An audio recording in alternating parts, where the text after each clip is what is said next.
xibaar yu wér te wóor ca tàng-tàng ba abonnez-vous pour ngeen di mën di jot suñuy vidéo. ngeen jëf ci ànd gi ak ñun ci chaîne bi di Buzz 221 HD ginnaaw bi ñu leen nuyoo comme ni ñu ko daan defee saa su ne ñu tënkal leen li gën a fës ci ay xibaar. Macky Sall est au four et au moulin noonu day la ko Seneweb daal di diree ginnaaw bi nga xam ne daan nay engagé ci ab campagne ngir élection au poste de secrétaire général de l'ONU moom ancien chef d'état bii day mi ngi jël partem nag de l'APR à la baguette. Les Échos di informé que nag daal daan nay renforcer son top management daal di nommé ab secrétaire national chargé de l'aménagement territorial et de la décentralisation kooki day di Mamadou Djigo loolu yi le journal bi daal di xamle moom mi nag di Mamadou Djigo nekkoon na directeur général de l'Agence nationale de l'aménagement territorial di ANAT moom bii di Mamadou Djigo. ci loolu yi day ci lañuy dem ci beneen mbir vote contre l'absentisme à l'Assemblée la surprenante position de Cheikh Bara Ndiaye et Maïmouna Bousso. Proposition de modification de l'article 188 du règlement intérieur de l'Assemblée nationale contre l'absentisme maanaam député yi nga xam ni dañuy ba ñàkk a ñëw Assemblée nationale ak yu ni mel daan nañ koy adopté 132 voix ñoom ñoo voté pour 3 contre et 2 abstentions. Au rang des noms pas surpris Thierno Alassane Sall, Tafsir Thioye et Maguette Sène ñoom ñi ñëpp day bokk ci opposition bi à la majorité parlementaire nag derrière l'initiative parlementaire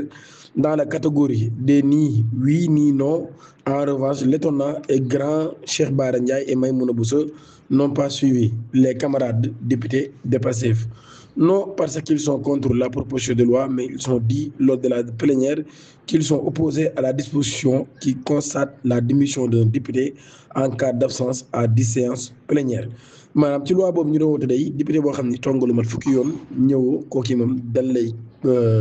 considéré comme démissionnaire loolu yi bu fekkee 10 fois la nag yu tegaloo sans l'excuse légitime loolu yi day bu ñu sukkandikoo ci Les Échos bi nga xam ni dafay ñëwaat ci loolu yi muy ñëw ci vote bi dans son édition de ce jeudi. Pour eux, le mandat appartient au peuple, pas aux députés. En tant que tel, le mandat d'aucun député ne peut être retiré pour cause d'absence maanaam kon waruñu retirer daal mandat wu benn député nag parce que dafa absent wala yu ni mel. De Facebook à la Chambre, la femme de 50 ans droguait des hommes avant de les séquestrer. Placée en garde à vue pour vol, escroquerie, abus de confiance et séquestration à Coulibaly di ab femme bu am 50 ans moom mi daal présenté wu nag comme ab femme de ménage daan nañ ko accusé d'avoir dépouillé des hommes rencontrés sur les réseaux sociaux. moom mi de mode opératoire bi mu amoon nag bu ñu sukkandikoo ci Libération mise en cause bi da doon séduire ay victimes sur Facebook ginnaaw ba nag mu daal leen di invité ci seen kër au moment de l'acte sexuel moom mii nag day saako ci yow ni la dafa bëgg a dem toilette bu loolee nag daal bu génnee daf lay tëj ci néeg bi ci loolu yi ci lay jëlee nag lépp loo xam ni moom nga amoon ca objet de valeur boo ñu sukkandikoo ci journal la même source nag daal di xam ne ni la première plainte a été enregistrée le 14 avril bi ñu weesu ci division spéciale de cybersécurité DSC KM Gueye dëkk ci Petit Mbao moom mii de di xam ne ni suspect bi ci boppam de profiter ci naïvetéem pour tëj ko dans sa chambre jël ci moom 112 000 francs CFA ak carte nationale d'identité loolu la jëloon ci moom beneen plainte boo xam nag daal ak iPhone 13 Pro ak beneen plainte boo xam daal dañ ko déposé le 6 mai par DSN habitant